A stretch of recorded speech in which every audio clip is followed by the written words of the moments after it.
Hello and welcome to another edition of the Sports Guys.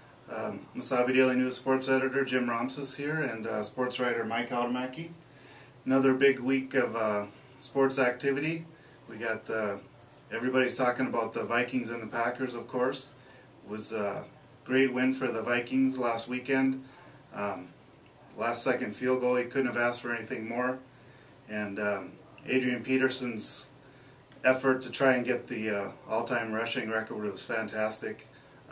2,097 yards. I don't know what more to say. It was fun to watch. I know you enjoyed it, Mike, being a big Vikings fan. 9 yards. 9 yards. 348 carries for him this year, and he comes 9 yards short of the record. Yeah. I think if he would have known, he would have. He probably would have got it. It didn't sound like he actually knew, exactly how many yards he needed. I don't think he cared. I think getting to the playoffs was more important to him. Yeah. But, I mean, it was just a fun game to watch. Probably, I've been trying to think over the last week of a more exciting Vikings game that I've watched. And I still can't come up with one. I mean, back and forth scoring plays, some big plays on defense.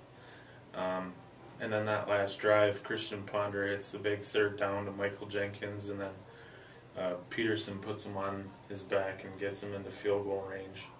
It was amazing. So I wish I could have been at the Dome, but...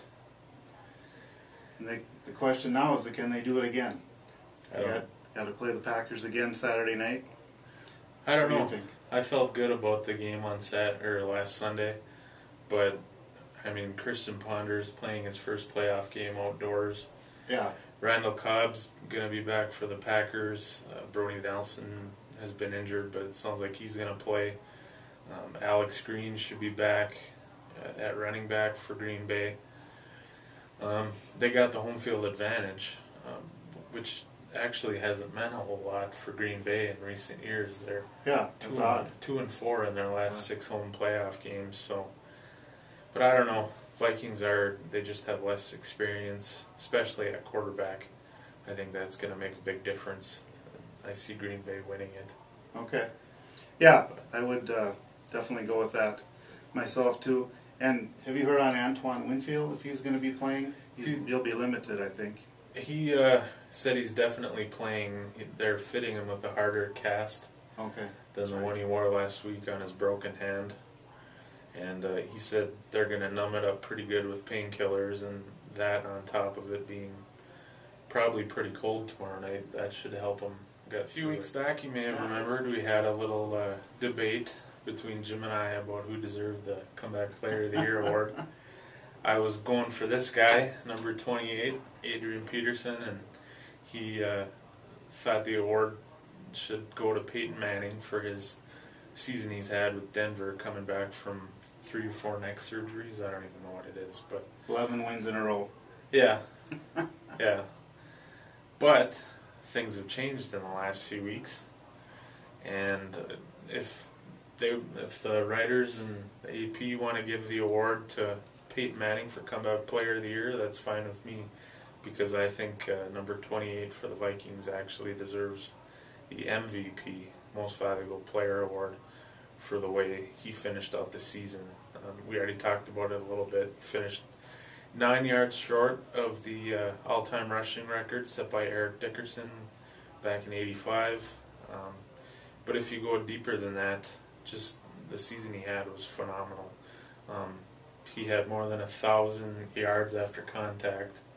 Yeah, that's amazing. 1,019 yards, I think it is.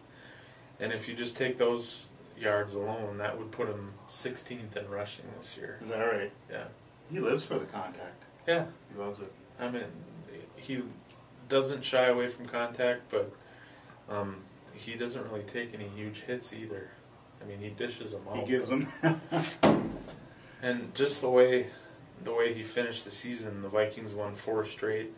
He ran for almost 200 yards against the Packers, put him in field goal range for that final kick. I don't know how you can argue against it, but I'm sure he'll try. Yeah. I know we were exchanging messages on Twitter after the Viking game, and I said Adrian Peterson deserved the MVP. That's true. I forgot about that. You finally Yeah. admitted it. Yep. But I think he does, and you know, I just said in the newsroom a little while ago that Peyton, well, I could see him selecting Peterson and Manning as co-MVPs, and I know Mike didn't agree with that. I hate the co-MVP thing, the co-awards thing. It just seems like a cop-out to me. Like the year Brett Favre and Steve McNair, I think they shared it one year. Oh yeah, yeah.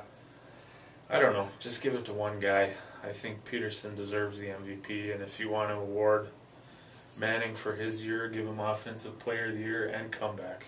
I don't care. Yeah, I don't know. It'll be interesting. I think it could definitely be co-MVPs. Either way, it would be great. So we'll see what happens. Switching gears, we obviously the rest of the playoffs begin this weekend. We have the in the AFC wild card playoffs. We have Bengals with the Texans. Yep. And then the Colts at the Ravens. Right. And then the other NFC matchup is the Seattle at Washington in the NFC. It should all be interesting. I'm anxious to watch them, really. Who do you see coming out ahead?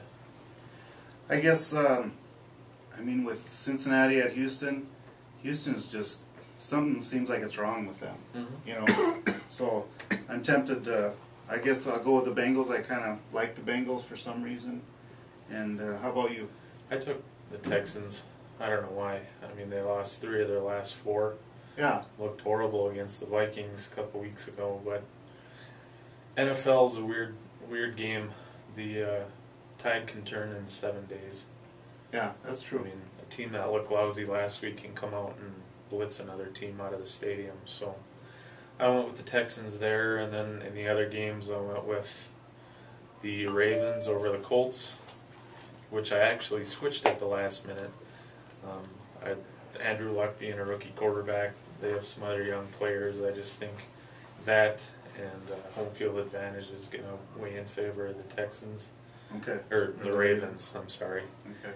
And then in the NFC, I went Seahawks over RG3 and the Redskins. I just think their defense and Russell Wilson will be too much. Yeah, I'm kind of leaning towards the Ravens, and with Ray Lewis saying he's going to be retiring, I think that might be an inspiration for the Baltimore.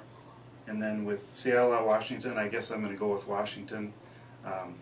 Seattle, just with a rookie quarterback. I know there's both rookie quarterbacks, but playing on the road as a rookie quarterback is going to be tough. What's your Super Bowl matchup, and who wins?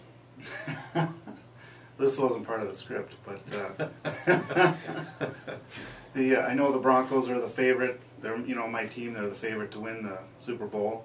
I guess I'll have to go with them. They kind of surprised me with how well they did do this year, so I'm going to go with them. I think they got it clicking. And in the NFC, that's really a tough choice. Mm-hmm. I'm not a fan of the Falcons at all. Niners, Green Bay. I mean, nobody really stands out. And the 49ers, they were exposed a couple weeks ago. Yeah. I don't know. I don't have a pick in the NFC right now. Yeah, I guess right now I'd go with Atlanta just because they're the number 1, but that doesn't mean anything. So right now I'm going with Atlanta and Denver, and I think Denver is going to come out on top. They just seem to have the most balance. But you threw me a curveball in week 1, so I'm just returning the favor here. Okay. Catching me off guard a little bit. We also had a great deal of holiday tournaments last week. Teams were crisscrossing the state, and there was many locally. The Northwoods one was a pretty good tournament. Northwoods made it into the championship game of their own tournament, and they took on Floodwood. The game went to overtime. It was a fantastic game. Floodwood got out to the early lead, and then Northwoods, they had a lot of three-pointers, got them back into the game and gave them the lead. And then, ironically, the Floodwood, they got a three-pointer at the buzzer to tie it up, and then they kind of took over the game from that point on. But it was an excellent outing. Northwoods, that maybe not have been expected to get into the final game, I would say, but they had a nice tournament. So it was fun to watch, or fun to listen to actually. So. Okay. And I know the MIB girls, they were down in Fergus Falls for a tournament, and Mike was going to have a few words on the Rangers. Yeah, I was on vacation last week. Just took some time off for the holidays, so I didn't keep close tabs on everything that was going on, but the MIB 2-game swing that they had is one that I did keep an eye on because I knew they had a couple of tough games, potentially a couple of tough games. They got past Breckenridge, which was another quality school, and then that put them into a matchup against Fergus Falls, Yeah. which is, at the time, they were ranked number 1 in Class 3A. I guess I didn't check to see if they still are, but Fergus ended up winning that one by 7 points, I believe. Yep, 70-63. Yeah, and that's just impressive to me. A 1A school going up against the number 1 team in Class 3A. It's hard to imagine. Hanging with them. I mean, it was a loss, but I mean, nothing to hang your head about there. Oh, I think Coach Buffetta was happy with how they performed. Yeah. And they had a 1-point lead at the half actually. Okay. So he was happy. Just wore them down at the end then, or? Yeah, it was the height. He said the Otters had a lot of height, and that proved to be the difference in the end. Okay. So. The loss didn't hurt MIB at all. They're still ranked number 1 in Class A, and they have some big games coming up here in a week to 10 days. Northwoods and Maranatha. Those should be really fun to watch. So. It's probably there was a good loss, I guess, to the AAA, if there is such a thing as a good loss, yeah. to a AAA school. And going up against good competition. Yeah. Nothing wrong with that. So, but I think that's going to wrap it up for us this week. We will probably be back next week talking about the latest in local, regional, and national sports. Talk to you then.